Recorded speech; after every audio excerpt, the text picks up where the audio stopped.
I love that part in Waterworld when LL Cool J turns to Jason Statham and says, "You're gonna need a bigger boat." Such a classic line from an iconic actor and movie. Welcome back to another video here at Mummified Games. My name is Tony, and today we're gonna be looking at a tactical top-down shooter, Depth of Extinction Definitive Edition by HOF Studios. Do you like XCOM? Well, great. This is just XCOM in a Waterworld game. Okay, well that's it for me, folks. Like, comment, subscribe. All right, I'm just kidding. This game would be so easy to write off as just Waterworld XCOM, but I owe you a real review. So in this game, you play as a tactical squad of Marines that are here to collect a bunch of things to unlock another something. The story isn't very complicated in the early game. It's a basic fetch quest. Most of the gameplay comes from actual combat in the game. Like I said, this game is very similar to XCOM. It's the same strategic shooting squad game. Move your character in position, set them into Overwatch, where if something moves, light them up. Weigh your options on which target to attack, and then unload whatever special type of gun you have. From where I got in the game, it's missing the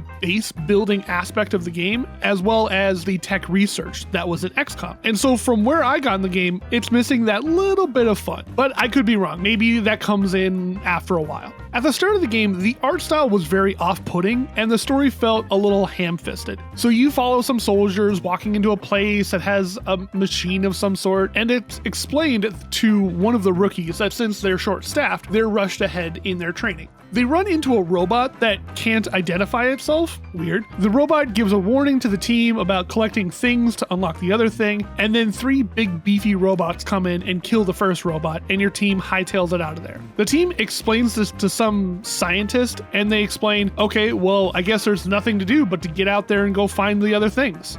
I'm not mincing words here. There's no it's an interesting prospect. Our scientists have been researching this thing for years, and the idea of being able to learn more about this big thing would blah, blah, blah. It's not like the Vault in Borderlands. It's just a task to go do. So go do the things. Either this team is super bored and has nothing better to do, or it's a busy task for these new folks. So as I said, the story isn't really interesting, but the art style is the thing that did grow on me over time. At the start, it felt like some sort of pseudo-retro sprite-based thing, and it was super not fun to look at in the opening cutscene. But after getting past the cutscene and moving into the actual gameplay, the game lets me zoom out a little bit, and that made all the difference. The gameplay is the meat and potatoes, obviously, of this dish. The game has this map where you're driving your sub to different bases or structures that were built above the water. The sub has only so much gas to get you to your destination. This part of the game reminds me a lot of another game I reviewed early on called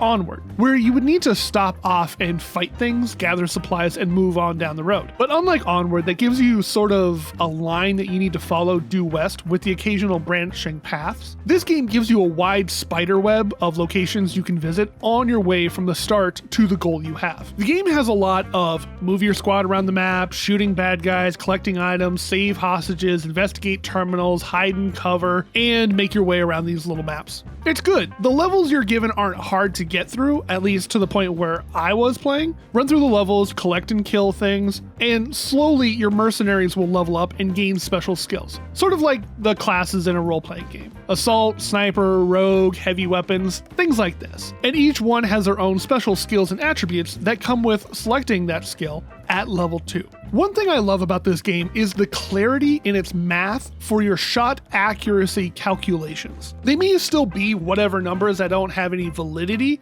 but they make me feel good. So the game actually shows you what the likelihood of your shot making contact actually would be from a base 100, then minus their cover points, then any armor, and so forth and so forth. I love it. There was a point in my mid-boss review where I went too into what each thing meant in the stats of the game. I really should have known better. But this one makes it so clear and easy to understand what things might need to be fixed to get a better shot. And that's the other thing about these shots, compared to other games that give you a feeling of, what? That should have hit. How the heck did you miss? You were right next to him. These feel realistic. When the shot has under 50% chance of hitting and it misses, it feels normal. And when it's at 90% chance, they almost never missed. Again, I keep going back to XCOM as a comparison to the game, but hey, that's just what I know. In XCOM, there will be a 90% chance of the squad member with a shotgun making a shot when an enemy was right around the corner. and they miss, and it feels like a giant WTF moment. I think it's because in this game, your characters have more health.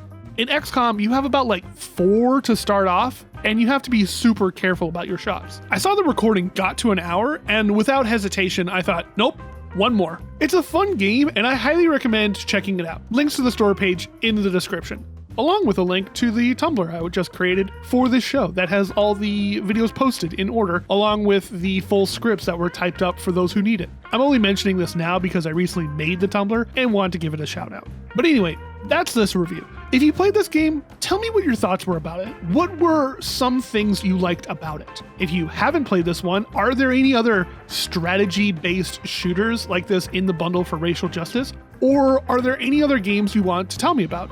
I might just go take a look at them. In the meantime, I've switched up my process of how these videos get made, and instead of doing these videos after I get off work and playing before noon, I've decided I'm not going to fight my body being a night owl, and instead I'm actually writing this at 1 a.m. And I'm going to go to bed, then record this while my roommates are gone. Clock into work, get my 8 hours in, and then edit together after that. Then this will help me reach the hours I need at work and still get these videos out on a regular time.